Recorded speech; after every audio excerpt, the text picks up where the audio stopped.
So my name is Sarah Lyons. I use she, her pronouns, and I'm in the Sustainable Food System specialization. Yeah, so I have grown up my entire life in the Midwest, and so when I was looking at different programs, I was really interested in exploring a different part of the country. So although I considered some that were in the Midwest, MENV really stood out to me because it was in Colorado and it was sort of a new adventure that I could take. And I would say on top of that, I come from an engineering background, and so engineering unfortunately doesn't have a ton of female representation, and I was really looking for a program that offered some female mentors. So when I looked at the faculty and staff who were, showing up at MENV, I was really excited about the opportunities to have, female role models who could help me grow and develop, which is something that I found here, which is really exciting. So I think a lot of people come in undecided. I'm gonna be honest, I was all food all the way, as long as I can remember. I'm just like a massive food person. I love to cook, I love to share food with people, and I think food is just so special because when you share food with someone, that's such a personal way to connect and to share culture and build memories and build community. And so I think when we're thinking about sustainability, food feels so human to me. It's so personal about your personal health and your culture and where you come from. And I think driving sustainability through food can be so powerful because of the way that everyone can connect with it. Plus we have really good potlucks in SFS.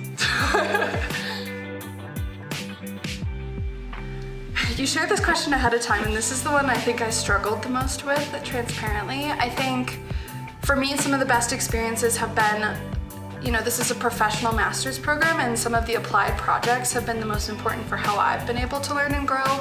So I'm just finishing up my B Lab class. So that's a class where we partner with local companies who are hoping to become B Corp certified.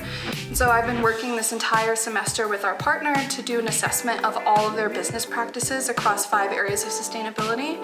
And they're gonna use that for continuous improvement and hopefully to get certified next year, which is really exciting because it feels like we're getting really valuable skills out of it, but we're also giving back to our local community and helping to move sustainability forward in a way that feels really tangible.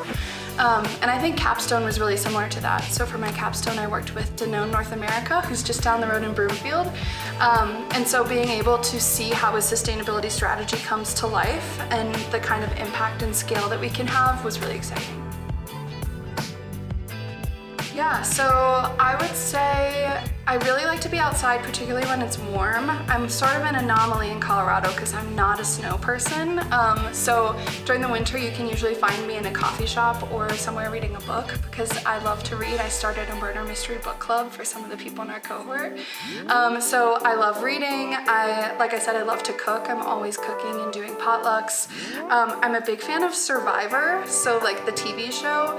Last year, I planned Survivor Wyoming for 20 MENVers, so rented a group campsite up in Wyoming. I got an outfit to look like Jeff Probst, and we did 15 challenges, and we had a final winner of Survivor. So our MENV final survivor for last year was Linny Harden, and I'm hoping that we can keep that tradition going because it was really fun. I would say there's sort of 2 big categories that I found a lot of support in. The first one I would say is just my peers, particularly in sustainable food systems. I think people come to this program from so many different backgrounds and they have a lot of different sources of knowledge and experience. And so I think we've been really able to lean on each other and learn from each other and be colleagues and also be friends and, hang out outside, but then talk about these really big sustainability topics. And I think that's a really unique dynamic where you can kind of get to the root of a lot of these big questions. And then I would also say I found a lot of support from my professors, and particularly female professors. Like I mentioned earlier, I was really hoping to find some strong female mentors, and I have found more than I could have wished for. So they've been able to connect me to jobs and internships and volunteer opportunities so I could test out different spaces and learn where I could be most effective and where I wanted to go after graduation.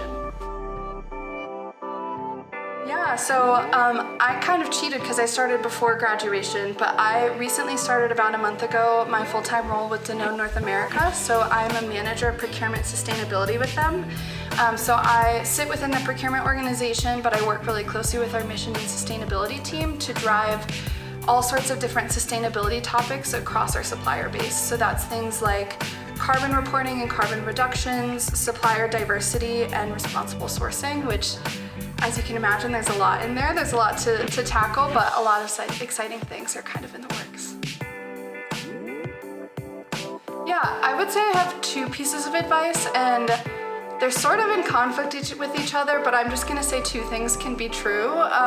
My first piece of advice is, I think being a grad student, there's so many doors that are open to you that you just need to ask to open. And I think my first year in particular, I was pretty intimidated to ask for coffee chats, to ask for an internship, to ask for these experiences. But once I started doing it, those were some of the most valuable things that I got during MENB. And so I think just having the courage and the excitement to be able to go out and ask and try and say yes to things.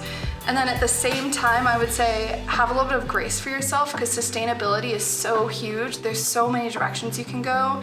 And I think sometimes people, including myself, feel a lot of pressure that you need to be doing everything. And so I think say yes to as many things as you can, but also save some time to take care of yourself. And if you're doing good in one arena, that's enough. Like, you don't need to be doing everything all at the same time.